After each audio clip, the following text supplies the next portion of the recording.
Os 11 discípulos foram para a Galileia, ao monte que Jesus lhes tinha indicado. Quando viram Jesus, prostraram-se diante dele. Ainda assim, alguns duvidavam. Então Jesus aproximou-se e falou: toda autoridade me foi dada no céu e sobre a terra. Portanto, ide e fazei discípulos meus, todos os povos, batizando-os em nome do Pai, e do Filho, e do Espírito Santo, e ensinando-os a observar tudo o que vos ordenei. Eis que eu estarei convosco todos os dias, até ao fim do mundo. Palavra da salvação. Glória a vós, Senhor.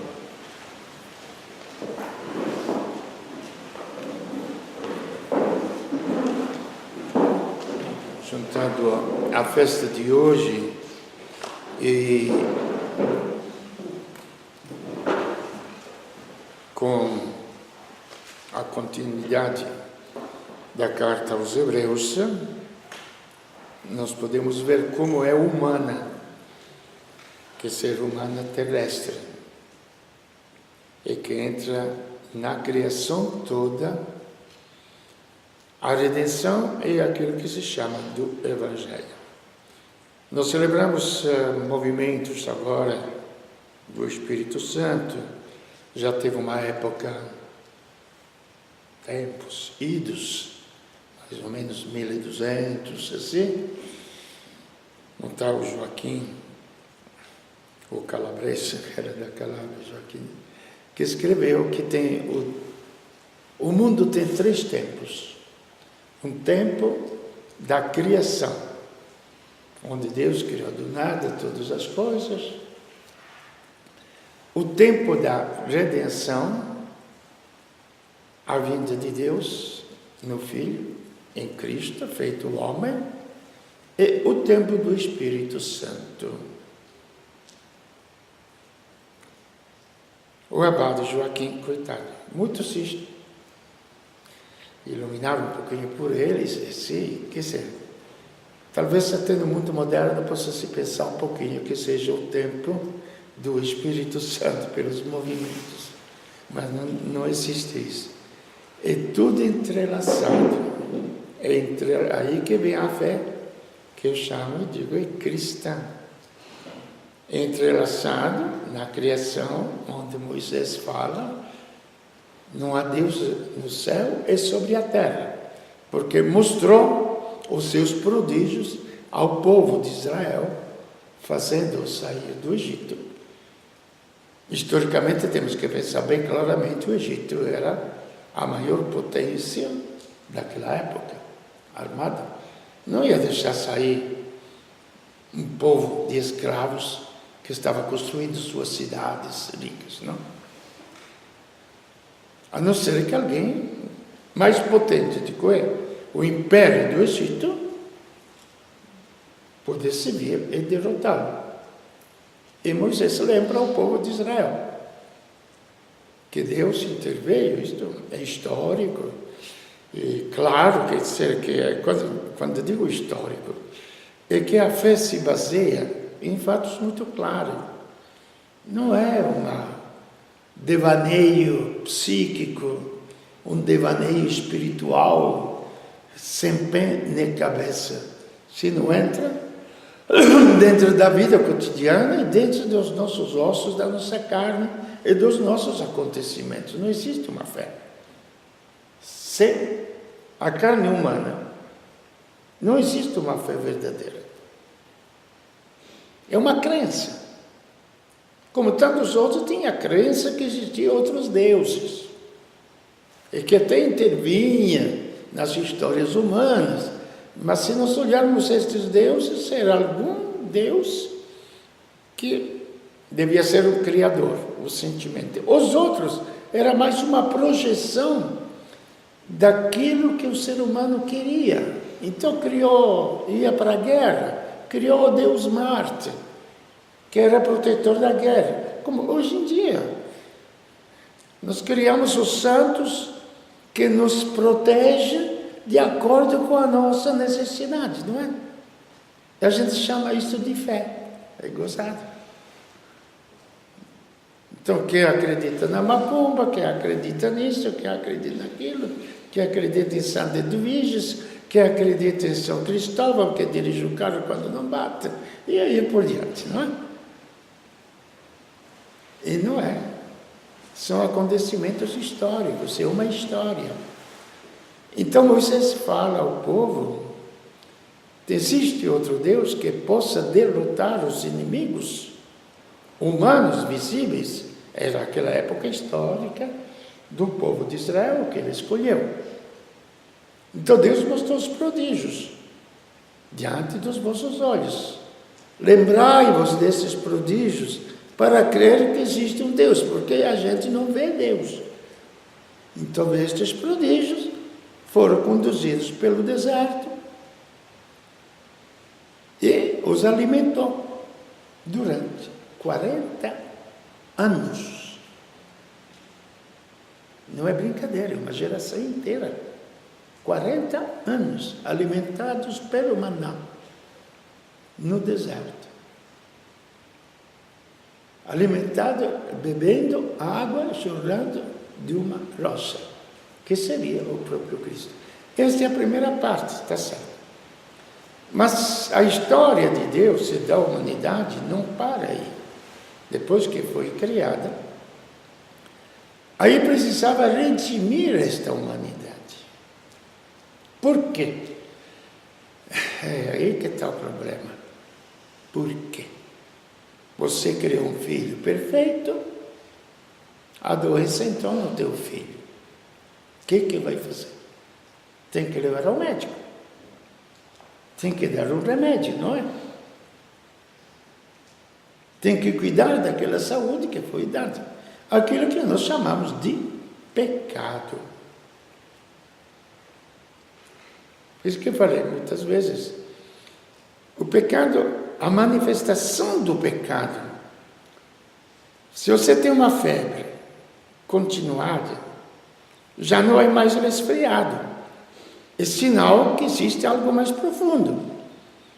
Então você se cuida só da febre, você vai ser destruído pela doença que está dentro de você, mas que você ainda não conhece. Então você tem que atingir a raiz que é esta doença, até esquecer da febre. Então quando eu falo que nós confessamos os nossos pecadinhos, que são a manifestação de algo mais profundo, que é o pecado. Então, tanto a vida como o pecado são uma realidade. E, portanto, já entra agora a vida de Cristo, pela redenção e para a redenção. Eis porque o próprio Deus que conduz a história, prestemos bem atenção a isto, é o próprio Deus que conduz também a história de cada um de nós. O que os hebreus podiam fazer para sair do Egito? Eram esmagados. Até o sinal do faraó, os soldados podiam entrar lá e matar todo mundo. Nada. Então a história é conduzida por Deus? É. Então eu não vou fazer nada. Não. Primeiro você pode crer que Ele conduz a tua história. Qualquer coisa que Ele possa deixar acontecer na tua vida. Agora, precisa saber qual é esta história. Aonde vem o sentido da nossa existência. Vem a leitura de hoje. A segunda.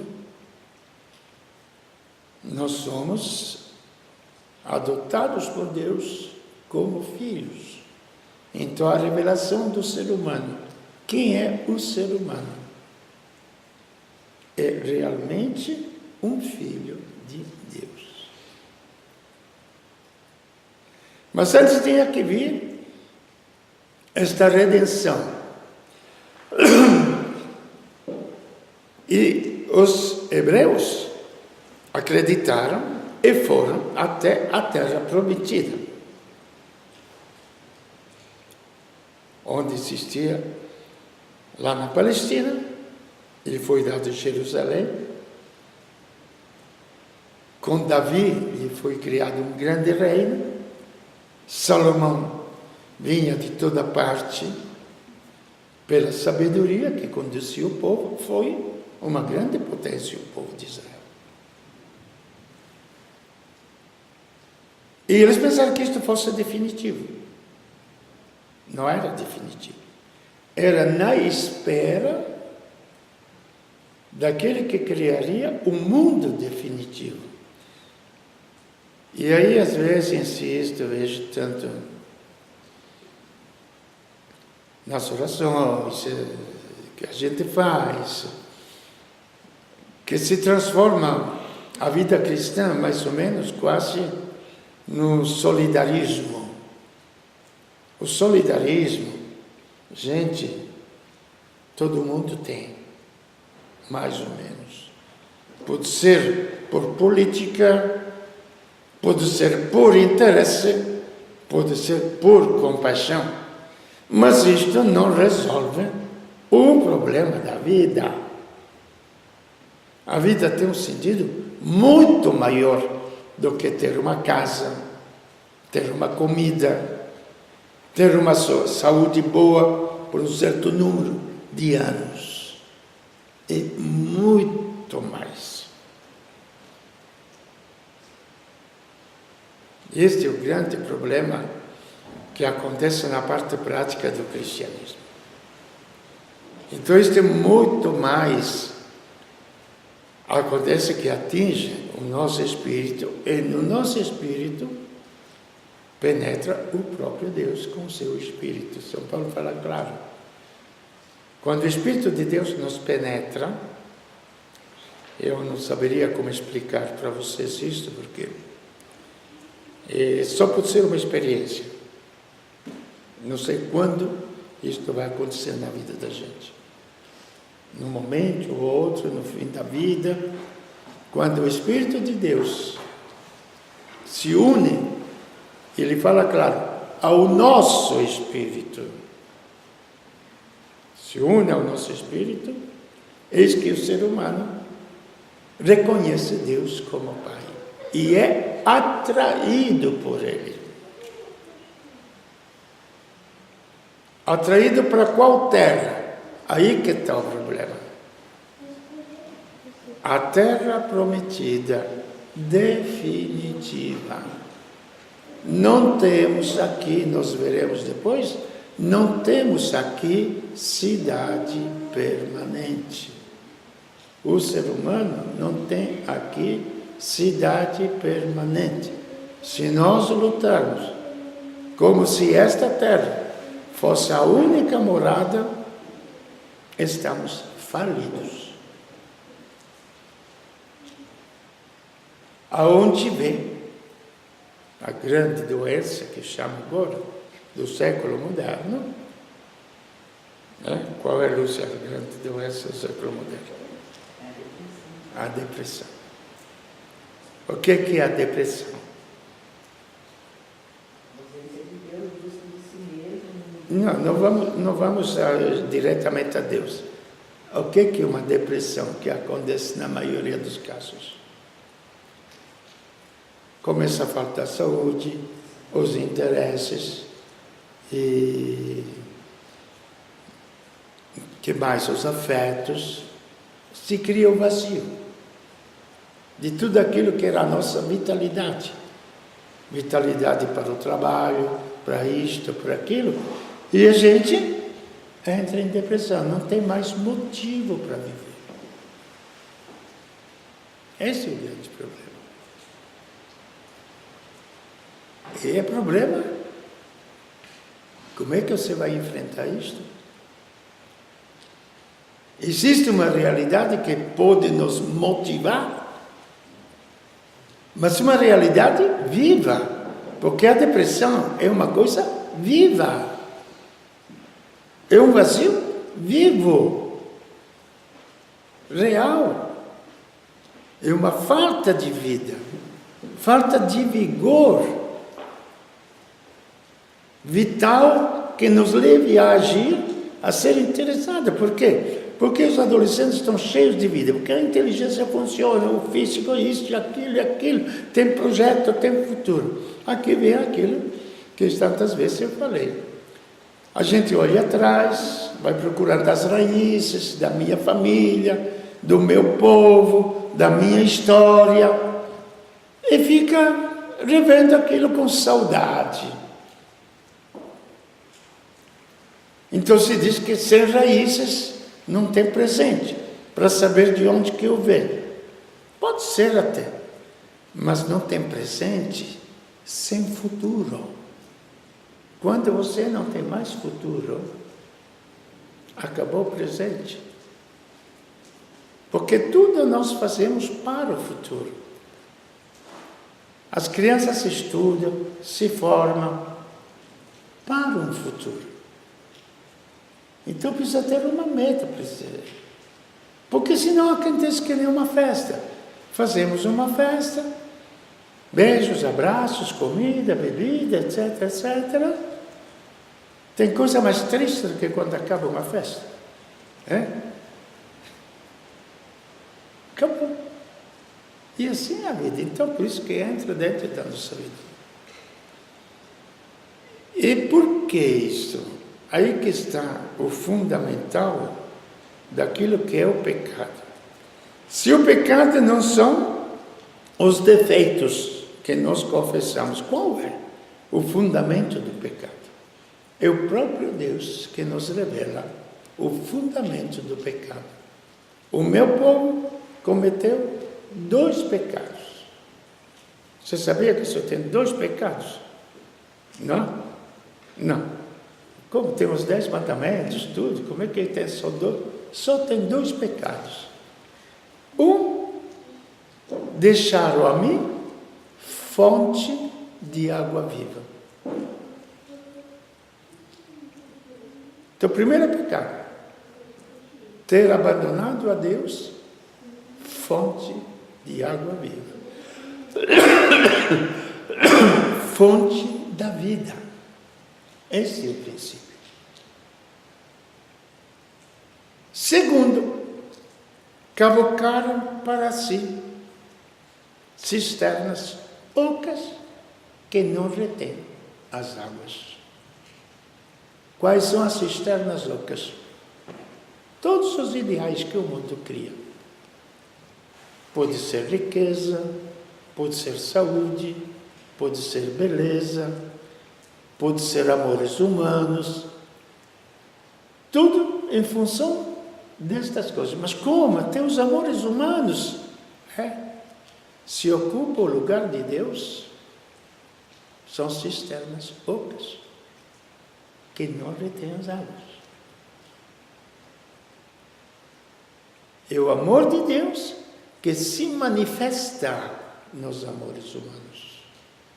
Não é Deus em função dos amores humanos. É terrível isso, mas é real. Não é Deus em função da minha riqueza, e a minha riqueza em função de Deus.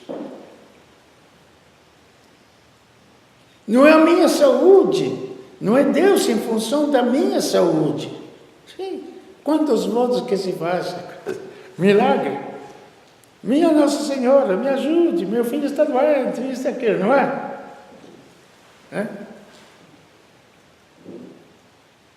Não é Deus em função da minha saúde, e a minha saúde em função de Deus. Não é Deus em função do meu trabalho, é o meu trabalho em função de Deus.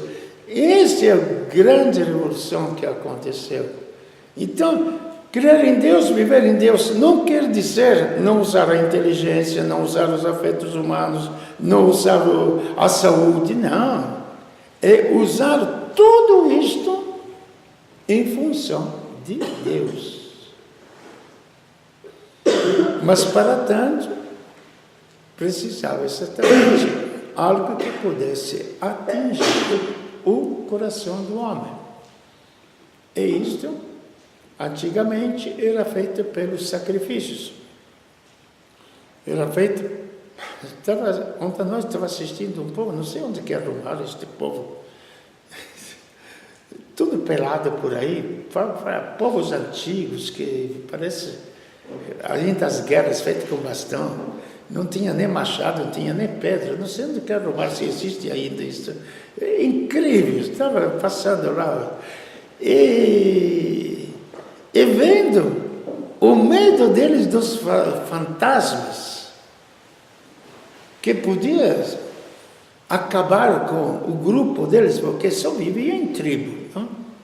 Então, eles faziam aparições de taquara, tudo, para os fantasmas não entrar dentro da casa, fantasmas não entrar dentro do acampamento, aí podia ter o maior inimigo, não era a outra tribo.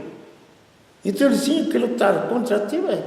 Gente, veja que no primitivismo do ser humano existe tudo isso que nos atinge. Então, nesse sentido do pecado, o que se fazia? Se fazia sacrifícios, se oferecia holocaustos, isso e aquilo. Mas como isso não resolvia, porque o mal permanecia, esse é o ponto central do anúncio cristão. E que nós temos visto nos domingos passados. O que fala o Salmo? Sacrifícios e oblações tu não quiseste. Tu me deste um corpo. Eis-me aqui, ó Deus, para fazer a tua vontade. Você se lembra do Getsemane? Quando Jesus suou sangue? Era lá que ele lembrou que tinha que fazer a oferta do seu corpo, do seu ser humano, todinho, onde comeu suo sangue. E alguns dos primeiros cristãos tinham até tirado de São Lucas este trecho, onde ele estava no Jardim das Oliveiras rezando e apareceram como gota de sangue, pela angústia, pelo terror, porque parecia que era muito humano, Cristo. Tu não podia diminuir a grandiosidade de Deus, não. Ele era Deus exatamente porque era muito, mas muito humano. Tu me deste um corpo. Eis-me aqui, ó Deus, para fazer a tua vontade. E ele, o que aconteceu? O famoso cabo expiatório, que ficou na linguagem popular, não é? Existe o cabo expiatório. Já ouviram falar? O bode expiatório. É? E o que faz o bode expiatório? No sentido que ele paga os pecados de todos os outros, não é? Então, o bode expiatório que ainda se fazia aos judeus e se jogava fora do acampamento. Então, Cristo foi o bode expiatório. Porque ele assumiu sobre si o mal da humanidade, que se manifesta de mil maneiras. De mil maneiras.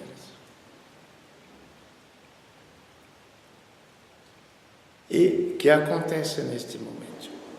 Ele é profundamente humano? É. Ele deixou de ser Deus? Não. Ele assumiu sobre si os pecados, o mal da humanidade. Está me lembrando agora, pena que não esteja aqui a Cristina, não? Como me falaram quando ela ficou doente, que ficou toda inchada pelo vírus. E o vírus se conduziu, foi até os dedos da mão dela. E o médico falou: você prefere a vida ou os dedos? Por quê? Porque precisa cortar os dedos, ela tem os dedos aqui cortados. Precisa cortar os dedos para salvar a vida. Corta os dedos. E ela vive. Então veja que quando se fala da paixão de Cristo, da morte de Cristo, é uma realidade onde os males da humanidade, o vírus que se chama pecado, foi em Cristo. E ele assumiu todos os males. E ele assumiu, ele imortal, porque era o verbo, assumiu o último dos males da humanidade, que é a morte. Agora, se a gente quiser acreditar, acredita. Se não quiser acreditar, não acredita. Fazer o quê? Vou explicar mais uma vez, que nestes dias me veio à mente, não sei o que precisaria colocar numa capela de hospital. O que você faz da sua dor? Ela é mais pura e tem mais valor do que todo o ouro do mundo. Ofereça em comunhão com a dor de Cristo para salvar a humanidade. Sofra no meu corpo o que falta, a paixão de Cristo para a redenção. Este era o motivo principal do hospital, se lembram-se? Por que construir um hospital cristão? Não é de beneficência, gozado que o povo inteiro pensa, não é porque atende bem os pobres, é porque isto, é porque aquilo, não. O hospital cristão tem outro sentido. Quando eu pensei no hospital cristão, para você ver, às vezes a gente pensa, mas peraí, como é que você pensa essas coisas? Eu não penso. Eu acredito, eu só tiro a conclusão do Evangelho. Pode ser verdade, pode ser falso. Eu sei que é verdade. Agora outros não acreditam. O problema é de cada um. O que você faz da sua dor? Ofereça em comunhão com a dor de Cristo. Então eu pensei, o que eu vou construir? Uma igreja? Uma catedral? Ou um calvário? Construindo um hospital, eu queria construir o quê? Um calvário. Para a redenção do Vale do Paraíba. Aonde que iríamos longe? Quanta dor desperdiçada. Quanta dor desperdiçada. Vocês sofreram, não é? Tanta dor, não é? Tanta coisa. Então, veja que muda todo o aspecto da vida humana em Cristo. E acontece, aí vem aquilo que nós podemos pensar, que é a Santíssima Trindade, com esta purificação feita em Cristo. Porque Ele venceu por nós o pecado. E Ele levou por nós. Não esqueçamos isto. A humanidade que somos nós, a humanidade que somos nós, a sentar à direita de Deus. À direita de Deus está um ser humano, que somos nós, que são nossos filhos, que foram nossos pais.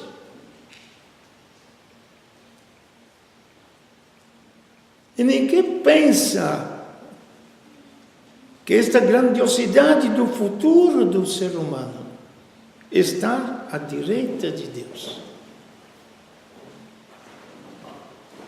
E, conclusão, eu farei uma nova aliança, onde muda totalmente o sentido do sacerdócio. Tem muita gente que vem, eu agora acostumei um pouco de paciência, para pedir bênçãos. Eu sou padre, eu não quero dar bênçãos, eu quero dar Deus. Eu recebi o poder de dar Deus. A bênção é o pai que dá, a mãe que dá. Os amigos que dão bênção. Cristo não veio dar bênçãos. Ele trouxe Deus, o próprio Deus, superior a todas as bênçãos da face da terra. Aí, tirado o pecado, eu farei uma nova aliança que nos renovamos na missa. Porque a antiga aliança terminou com a terra, na terra prometida. A nova aliança é aquela definitiva. E nós celebramos na missa toda vez que a gente pensa pouco nisso, não? Esse é o cálice do meu sangue que vai realizar a nova aliança, uma aliança eterna. Eu colocarei, como acontece então, a transformação do ser humano, na mente e no coração. Eu colocarei, prestemos bem atenção, não é resultado de uma filosofia. Os gregos procuravam, e o mundo moderno procura, não é? Com formas apaziguadoras da psique. Tantas formas tem no mundo de hoje como antigamente. Começando pelo yoga, não é que nada contra humanamente destas coisas, pelo amor de Deus. Yoga e um monte de coisas até na própria economia. Como é que se chama? Autoajuda, não é? E autoajuda, empreendedorismo, isto e aquilo. Ainda bem que vocês não estão juntos, eu estou sozinho, eu fico meio doido. Quando começa empreendedorismo, enche a boca, palestras, tudo quanto é lugar. Pelo amor de Deus, gente. Numa fórmula muito simples que nós temos, façamos o homem a nossa imagem e semelhança. E o homem, a sua imagem e semelhança, não é consumista, é criador, porque Deus é criador, não é? Mas empreendedor daquele que cria. Mas aonde que vamos parar, gente? Nós temos uma revelação tão grande sobre o ser humano. Jogamos fora, simplesmente jogamos fora. E começamos com coleção de livros. Na escola, não é? Um monte de coisas na escola para aprender isto e aquilo. E nós, como cristãos, jogamos fora a sabedoria da vida, a ciência da vida. E eu colocarei na sua mente e no seu coração. Aí entra o Espírito Santo que age em nós, pensa por nós, ama por nós, se entrega por nós, trabalha por nós, vive por nós e é atraído pelo próprio Deus para a terra prometida. Aí não tem depressão, porque é uma vitalidade eterna, que não depende dos amores que passam, das coisas que passam, mas que cria a própria vida naquele que é eterno, que é o próprio Deus. Esse é o sacerdócio de Cristo. Não mais os antigos sacerdotes, mas o sacerdócio de Cristo, que une a humanidade a Deus e Deus à humanidade.